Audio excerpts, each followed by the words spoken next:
talking to you today. Gretchen is the award-winning author of The Happiness Project and other books, and she's also the host of the Happier with Gretchen Rubin podcast. So you have a lot going on. We're really grateful that you took the time today, and we're hoping to focus on, obviously, happiness is your topic, but specifically during this strange time that we're all experiencing right now. So my first question has to do with a quote from the profile that we did of you in December for our digital magazine, The M Dash. And I will read it to remind you of what you said. But you said you need two things to be happy. One is relationships. Anything you can do to deepen or broaden your relationships will make you happier. And the other is self-knowledge. We all need to build a happy life on the foundation of our own nature, values, and interests. So we have to know ourselves. So I'm curious and would love you to speak to those two things, relationships and self-knowledge in the time of coronavirus. Do you have any tactics or tips for what people can do to strengthen those things right now? Well, I think, for the first one, relationships, I think one thing that we're all seeing is that people are very aware of like the need to stay connected. And so you see everybody sort of experimenting like with Zoom and group texts and drive-by birthday parties and all kinds of, things that we've never done before. I heard of people doing a surprise party on Zoom where like they all stayed out of the frame, and then like at the right moment, they like all jumped in and, really using creativity and trying to stay connected. And I also think people seem to be very aware of the fact that for some people, these tools may not come so easily, or some people might not be as, have this dense a network to make sure that they're pulled in. So I feel like a lot of people are really trying to pay attention to make sure that everybody feels looked after, that somebody's paying attention to what's going on. How are they doing? Do they have chores done? Are they getting supplies and stuff from the grocery store that they need? Are they feeling lonely? Are they feeling down? Because I think we all do have this instinct that relationships are the most important. Now, of course, we're all in a very different place, and some people might be all by themselves, and so they're dying for more kind of connection. And then there are people who are like, oh my gosh, I'm in this household with these people and they never leave. It's like, so some people I think are starved for solitude. And so then you also have to think like, well, given that everybody's under the same roof all the time, how do I get myself, other than just locking myself in the bathroom, which works, are there ways to create solitude or, a way for me to recharge my battery? Because I think a lot of people do need solitude. And it may just be that in the course of their ordinary day, they get it. I mean, all of us are having our habits disrupted. And so we're needing to kind of reinvent, which I think a lot of people are feeling like they're learning interesting insights about themselves and other people. And they're thinking about what they might want to take from this time moving forward. But of course, there's a lot of things that are much harder now or impossible. So I think with relationships, people seem really aware that's at the forefront. Mm-hmm. Now with self-knowledge, again, I think we're kind of learning about ourselves and what we like, what we don't like, how we do our best work, how we handle anxiety, how we handle uncertainty. What we may be finding is that different people in our household or in our circle are dealing with it differently. So like you mentioned that I have the podcast Happier with Gretchen Rubin, and my sister is my co-host, and we each picked a COVID-19 mantra, and mine was to put down the clipboard. Because my way of dealing with anxiety and uncertainty is to become very structured and have a to-do list and a schedule. And what time are you going to exercise? And are you going to go outside today? And when are you going to eat? And when are you going to do your homework? And I find that very, very comforting and reassuring. Well, it turns out that not everybody in my household felt that way. And they didn't like me marching around with a clipboard. So I had to remind myself, this is a really helpful way for me to comfort myself and feel like reassured. But it's not a medicine that works for everyone. Mm-hmm. And what's your sister, out of curiosity, what's your sister's mantra? Oh, she has a great one. Hers is closer, stronger, lighter. Because it's like she wants to come out of this closer to the people in her life through coming through this. Stronger because she knows she's going to be stronger having done it.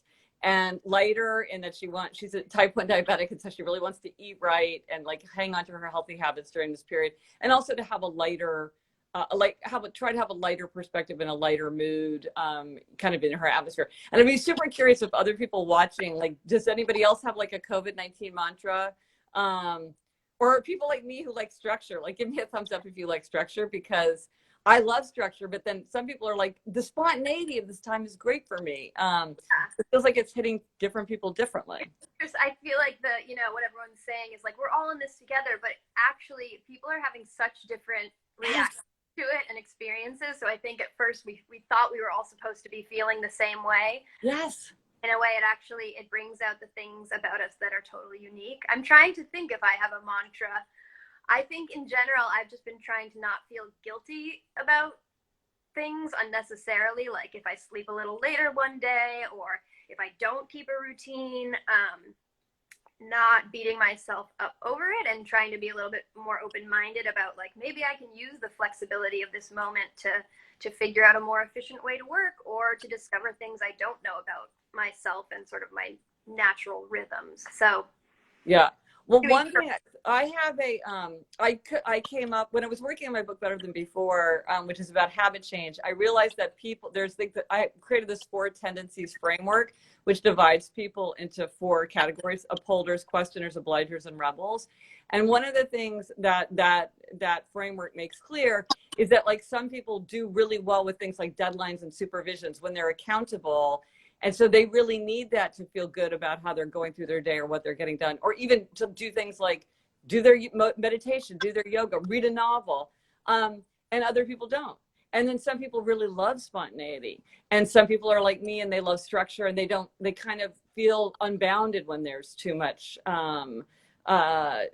spontaneity or lack of structure. And so if people, I have a quiz at quiz.gretchenrubin.com if people want to take the quiz, because this is like a really fun way to learn about yourself and other people, because a lot of times you feel a lot of frustration with somebody else because you're like, why don't you just like understand like how to go about your business properly? And you don't realize, well, they have a completely different perspective. Yeah, exactly. So we're getting some great comments in about learning to embrace uncertainty. Yes. So I wanted to ask you, obviously your work is all about promoting happiness and helping people become happier, but a lot of people are feeling unhappy and unsettled right now due to any number of factors: health concerns, job insecurity. Should we really be trying to be happy in this moment if we're not? Or is this a time to embrace our malaise and sort of lean into like, this is actually a moment to be unhappy for a while? Well, I think sort of both things are true, because definitely there are times in our lives where it's not possible to be happy, where it's not possible and it's not even really appropriate because of something that's going on. I think what we can strive for is to strive to be as happy as we can be under the circumstances. Because the fact is, when we do the things to make ourselves as happy as we can be, we probably are strengthening ourselves to deal with a difficult, challenging time. So if I know that, if I want to be as happy as I can be, even if I'm like eaten up with anxiety, I would say things like, I should get enough sleep. I should get some exercise. I should try to, at least for part of the day, find something fun to think about, to distract myself, like watch a rerun of The Office, which is always my go-to thing. Connect with a friend, like look for a moment of absurdity to laugh about. Do something nice for somebody else, because do good, feel good. That really works. So it's not like, okay, now, on the 1 to 10 scale, I'm a 9. It's like, no, I'm still feeling very unhappy. But at the same time, I'm doing the things that I know that can make me as happy as I can be.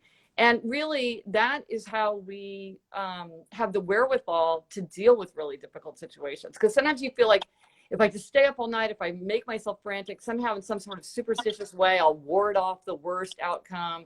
Or, if I burn myself out, that somehow I'm showing that I'm giving it my uttermost.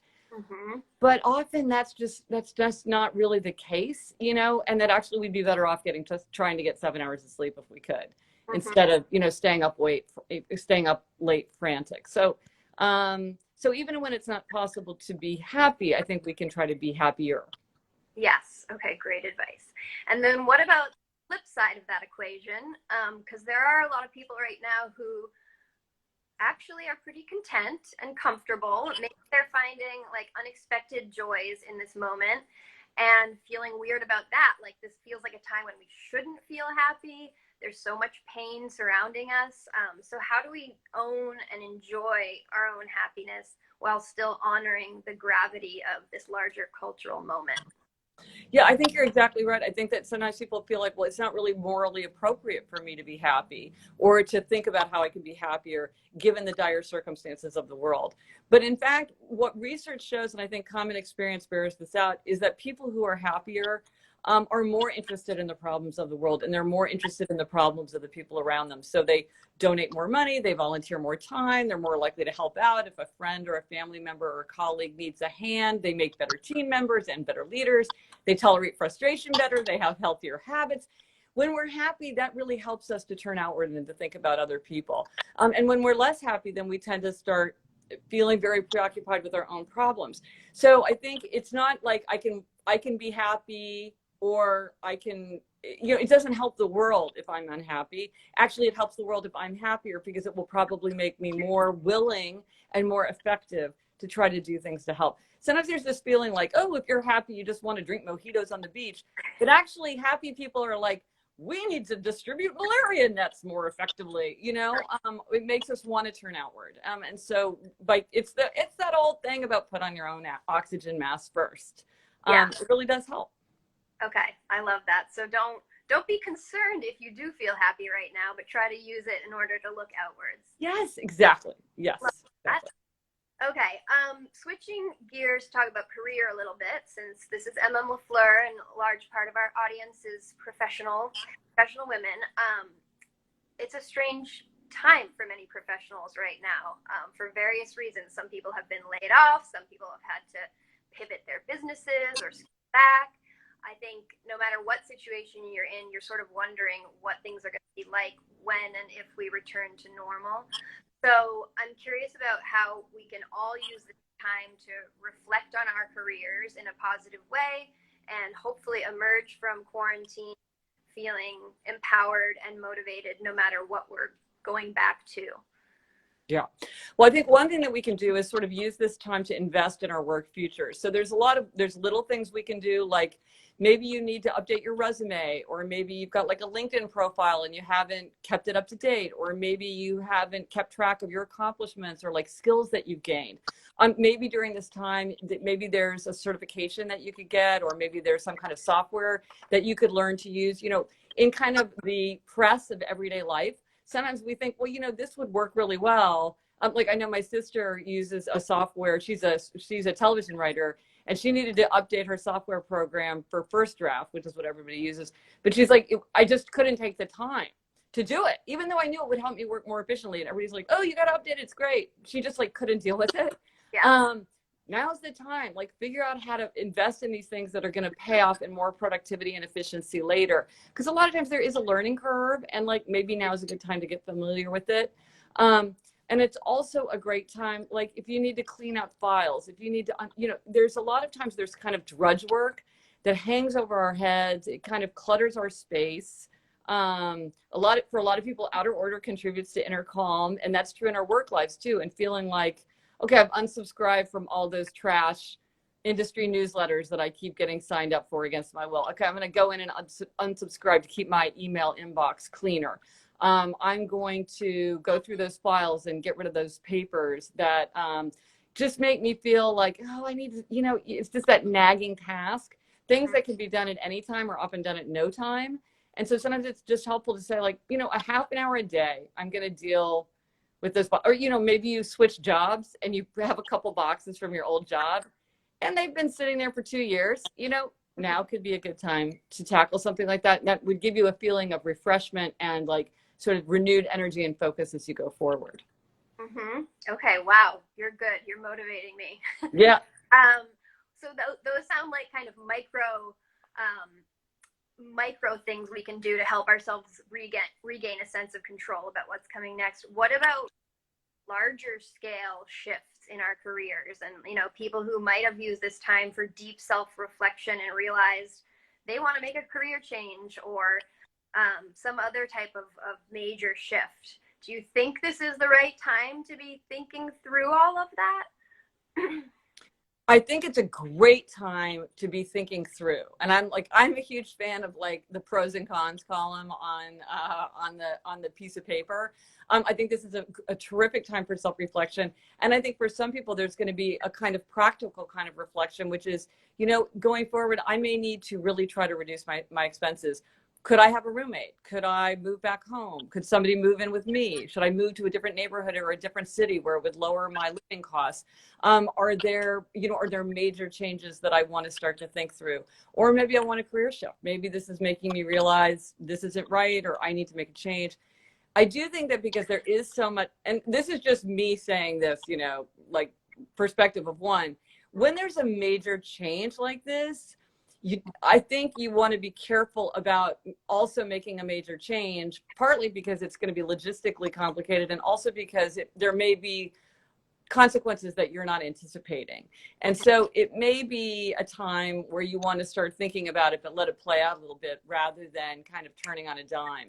On the other hand, some people, that's how they make decisions. That's how they change their lives. They wake up one day, they're like, okay, fine, this is all changing.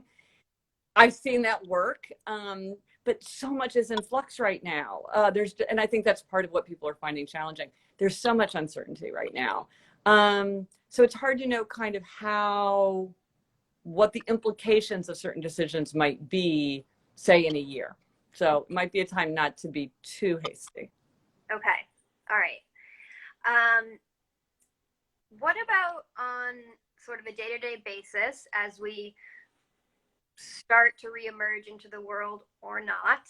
Things are still very much uncertain, but do you have any tips for how we can infuse a little bit of happiness into each day in a small way? Yeah, well, because you're right. There's big things you can do, like build on your relationships. And then there's a lot of little things you can do if you need like a quick lift, sort of like the emergency 911. Well, one thing you can do is listen to your favorite upbeat song. That is one, you know, create a playlist of like happy songs. That's one of the quickest, easiest way to intervene in your mood. Go outside, getting sunshine into our face, like that boosts mood, gives us focus.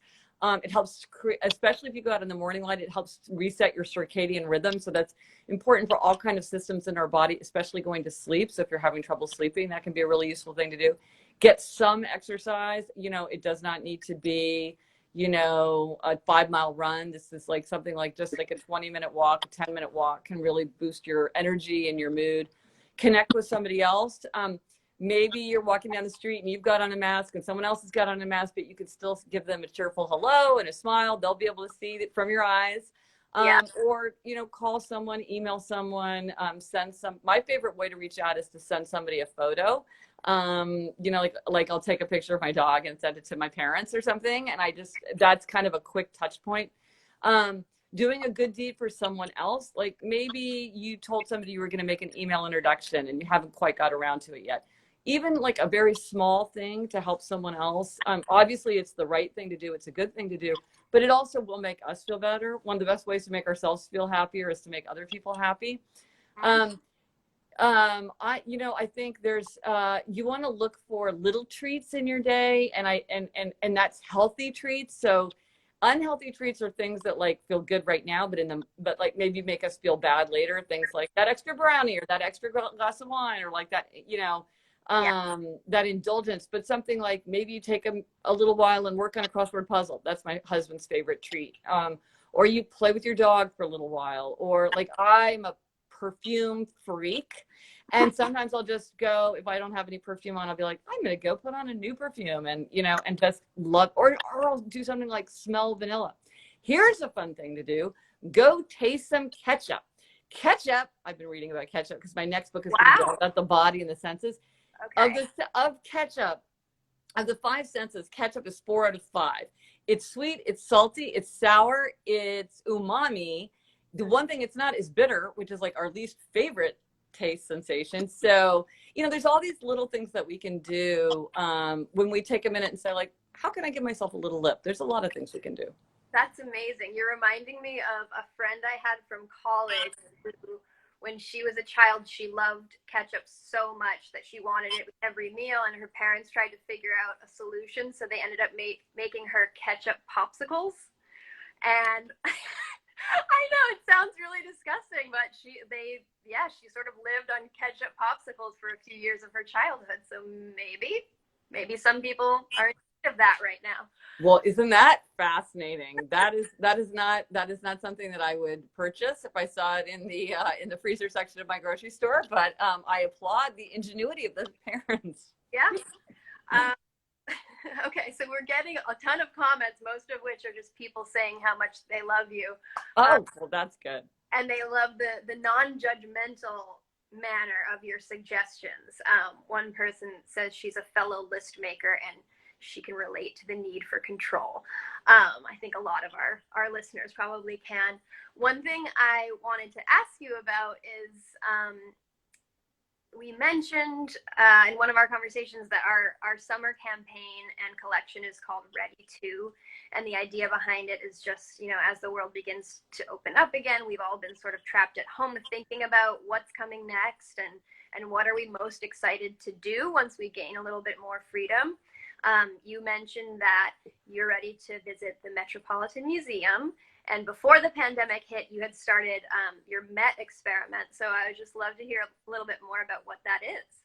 Yeah. So as I mentioned, I'm working on a book about sort of the body and the senses, and as an exercise within that book, I decided that I was going to visit the Metropolitan Museum every single day that I was in New York City, that it was open.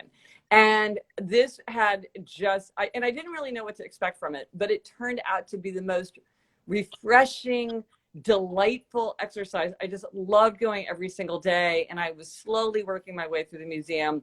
It's just this extraordinary treasure trove. But of course, on March 13th, Friday the 13th, we all remember that day, the Met closed. But just this morning, I read an announcement that they are hoping to open in mid-August or maybe late August, but they have a plan to reopen, but no tours, no concerts, no events. But I don't care, because I just go walk around by myself, and I'm so excited. So August feels far away, but it also feels within reach, and I just can't wait to get back and start visiting every day again. Yeah, that's a great one. To those who are watching, if you guys have things you're ready to do, we'd love to hear from you. So we have just a couple minutes left. One woman is saying that she loves to color. That's her happiness go-to. I've heard a lot of friends talking about like adult coloring books, or even people who don't normally consider themselves artists finding like a bit of an escape via painting or coloring. Yeah. So I love that one. Yeah, I actually did a coloring book because I have this sort of obsession with color, and I love markers. So I was like, I'll create a coloring book. So yeah, adult coloring. I think a lot of people find it very meditative. It's like enough creativity, but it's also something you can do like while listening to a podcast or whatever. Yeah, I think it's a great practice. Okay, great. So we have just about 2 minutes left. Is there anything else, Gretchen, that you'd like to emphasize to people in this time? Any advice that you're giving in general for those who are just sort of like trying to take it day by day? I guess the thing I would say is there's no magic one size fits all solution to being happier or healthier or more creative or more productive. And so, if you feel puzzled or frustrated because something's working really well for someone and it's not working well for you, sometimes people beat themselves up and say like, well, I have no self-control, or I have no willpower, what's wrong with me? But in fact, it might be that you just need to set things up in a different way. As I said, that quiz at quiz.gretchenrubin.com, that gives people a lot of hints about, well, maybe you need to set things up differently. But I think at this time you see things like, well, I want to get up early and I want everybody in my household to get up early. That's how you start the day right. But they all want to sleep late. It's like, yeah, because people are different, and what works for me may not work for you. And when we keep that in mind, I think we can have a lot more compassion for each other and for ourselves, because we each have to figure out how to set things up in the way that's right for us. And it's hard right now to do that when so much has changed. Systems that might have been working well before have been disrupted. Maybe certain things are working well now and we can learn from that. But it's a challenging time. Yeah. Sounds like cutting ourselves and others slack is like first and foremost what we Yes.